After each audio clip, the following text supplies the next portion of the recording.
Howdy Earthlings, this video isn't specifically about Dandy's World, but more about games in this genre, as all games in this genre either have this problem or will experience this problem at some point. One of the biggest issues I have with this genre is the trope of character hierarchies. This is when a character is labeled with a quality and their associated quality dictates their effective ability in the game. For DW, this is regular versus main tunes alongside the rarities like common, uncommon, rare, etc. The issue is when you make a character fall into one of these categories, a rarity, you're saying that one character is less valuable than those of higher rarities.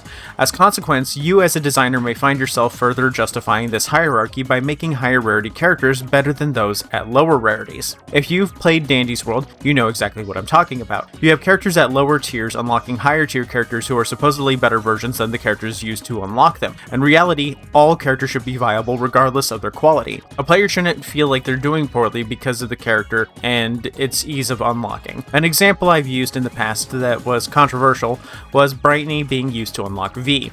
I think V is directly better than Brightney. V takes Brightney's general idea and refines it and specializes it, making V better at that specific thing that they're going for. But for a much less controversial example, we have Buddy and Cinnabun from Dolly's Factory, rest in peace, and those two are terrible. They're still viable, but is that the best we can do? Just viable? I don't think so. But the character that's better than both combined is Maestro. Buddy does a quick fill on machines on a cooldown, and Cinnabun gives a short speed boost for herself. Maestro, on the other hand, is faster than Buddy with machines and has a speed boost for the team. Zoro is even a direct upgrade from Buddy. So I think one of the biggest mistakes in this genre is that they make direct upgrades, and this is a problem that even games as old as Team Fortress have been aware about for a while. They genuinely tried their best to not make weapons that were direct upgrades. Some happened, but they tried their best to avoid it, because a player who has played a long time and unlocked everything shouldn't be better at the game than someone else who is new. The only way a long-time player should be better is through game sense and skill learned from playing that game. So now you know what a direct upgrade is.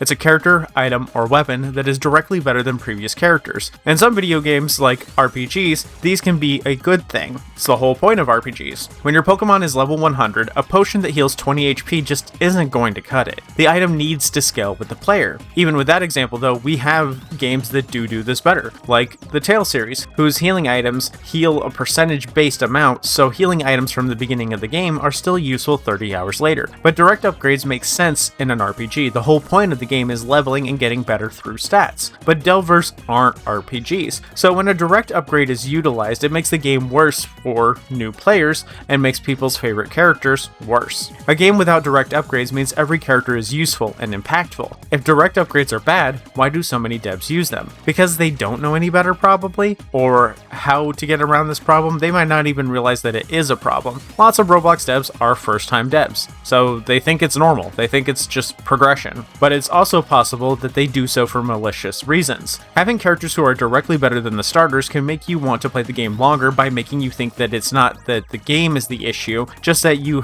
don't have one of the good characters yet. This makes people think that you can't truly judge a game until you played it for like hundreds of hours and gotten everybody, when in reality, the game is the same no matter when, it's just the characters make it slightly different. But maybe putting this thought into your head is enough to get you to spend money on buying a new character, because you think the character's the problem. It's carrot and stick method of engagement, not to be confused with the Sisyphus situation. This is a Tantalus situation. Tantalus in Greek myth was punished in Hades with food and drink always being just out of reach. Should he finally reach either the water below him or the fruit above him, his thirst and hunger would grow. In this situation, you are Tantalus, and the characters are the food. They constantly keep goals and characters just outside of your reach, so you keep trying to get it. When you finally do reach that tasty carrot, they just put a bigger, tastier one on the stick, and you're back to trying to eat it. If the characters aren't better or different enough from the last, you won't feel the need to unlock them. Then you might find yourself losing interest in that game since you don't have any short-term goals anymore. Making a character that's different is harder than just bumping up the stats a bit, so many devs choose the easier option, and that is direct upgrades. So how do we fix direct upgrades? Well, first we need to identify what a good one and a bad one looks like, because believe it or not, you can make a character that's it's a direct upgrade that's still quite good. For example, we have Highfly and Shruby. These two have a lot in common. Both are plushies, duh, and both are multi-buffers. They both have a myriad of buffs that they provide to themselves and to their teammates. They're team players, they do support, they're dynamic, fun, and have a good bit of complexity to them. Shruby offers abilities that heal and shield, and that makes them directly better than Highfly, who can only do stamina regen, efficiency boosts, stealth, and movement speed. But Highfly is much easier to play since she doesn't need to collect flowers and doesn't have to deal with RNG or flower availability like Shruby does. Shruby is a sort of alchemist character who has to collect these various plants in order to make these buffs, and you have no control over what kind of plant life appears in the stage. Highfly does a much weaker buff for all of her skills, but she's easier to use and has more uptime on her ability. It is always constantly going. Despite Shruby for a fact being a better character, their ability's representation and execution is different and complex enough that a player could choose either and wouldn't be wrong for picking them. Shruby is hard to use, gives a better buff and more options. They're collection focused, reward foresight, and proactive gameplay, and are limited by RNG. Highfly is easier to use, instant activation, 100% uptime, has more all-rounder stats, rewards timing and track switching, and is a very in-the-moment sort of character.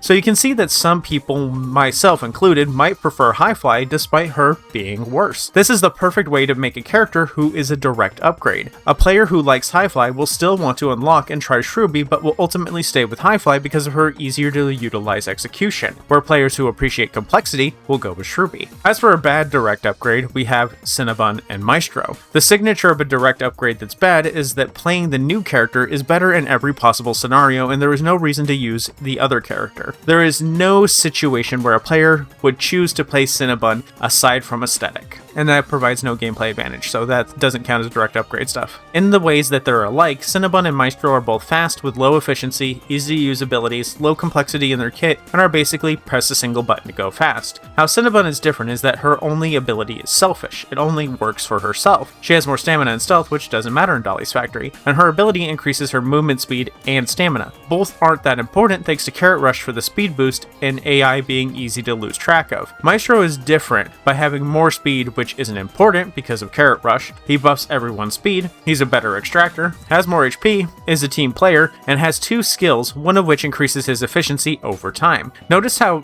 just about everything on Maestro is better, and the things that aren't better on Maestro just don't matter? That's where Maestro is a bad direct upgrade. At this point, there really isn't a way that you can really make Cinnabun worth playing. The more you increase her speed, the harder she is to control. The problem is she only has one skill, and that skill doesn't give you a reason to play her over the other characters. We also can't change this one skill because the Constellation skin gives her a special transformation when she uses it. That means changing her skill would take away the favorite part everyone has about the Constellation skin. DF honestly really dug themselves a hole when they made this skin. This skin is the main reason that she can't be fixed. People would riot if the bunny transformation was taken away. So all you can do is tweak her stats or give her a second ability. Tweaking her stats won't change her ability's selfish nature. She provides no benefit to the team. There's no reason to play her because Maestro does everything she does and better, and also helps the team in a team-based game. So we'd have to give her a second ability to fix this issue. Honestly though, the best way to fix her would be remake her, but that's not possible because of the skin. As you can see, it's better to be aware of direct upgrades and how to prevent them in the first place so that you don't put yourself in this hole. We can't do that now. It's too late. So how do we make her better? We can give her a second ability, and she needs to have a reason to be played over Maestro. So I suggested a few abilities. The first is thumping. Rabbits will use their feet to hit the ground super hard and make a loud noise. They do this to scare away predators and warn the other rabbits in their tunnels. Maybe Cinnabun could thump and stun the rejects. Even better, she could scare them away and make them walk away for a bit. The second idea would be to give her a jump. Me and Freya really liked this idea because DF's strong suit is their stage design. Every stage is multi-leveled with inclines, floors, and dynamic design. That's why Spinette is so fun, because she can take advantage of this lateral stage design to do cool stuff. If Cinnabun could jump, she could also more easily access out-of-reach places and would lean further into her kit, being about escaping rejects. I had another idea to make her revive, but it lacked flavor and character. It doesn't really reflect her nature or her being a bunny, so jump seems like the best move. If you're someone who prefers to play a more selfish character, then Cinnabun would be appealing with the jump. This would also benefit the team by her getting to reach hard-to-reach machines. It's not a great ability, but it's the best that can be done without remaking her, and remaking, again, isn't an option thanks to the Constellation skin. So to avoid direct upgrades, make characters who are are better but built different enough that a player might want to play either character, like Shruby being more difficult with more reward. Also avoid making characters that are just this character but better, like Maestro with Cinnabun or Zora with Buddy. If it's too late, then you need to ask if it's too late to redo the older character, because a stat change isn't going to make a big enough difference. You're going to constantly be tweaking stats and you will never get it right. If you can't remake them, then you need to consider changing or adding an ability. The goal is to make them similar but different enough that two players could say one is better and neither would be entirely wrong. Every character should be viable. And if you have to make two similar characters, keep Highfly and Shruby in mind because they are the gold standard in this design style. In the end, direct upgrades are fine, and are a style of game design that have good legitimate uses like in roguelikes or RPGs. But unless you want a roster like Dandy's where half of them are trash, then maybe you should avoid direct upgrades. That's it for this one though. Thank you all for watching, and thanks to the supporters here on YouTube and Patreon like Luis Fernando, Ilwes, Alter Ego, Nightmare Wuna, Freya Games, Gezro, Asteria, Nebazi, Esper and Artist Paper, Faye Penguin, Momentary Unicorn, Nat, Marius, Yini, Worm Syrup, Rask Beef, Colorado Blue, Linky, Vaderson, Eddie14, Rask Again, Willie Pete, TG Dante, Linky Again, and Malding Brick. I'll see you all later. I have to go throw myself into the sea because of the news of my lost beloved. Goodbye, Dolly's Factory again. This was my last video on it. Bye.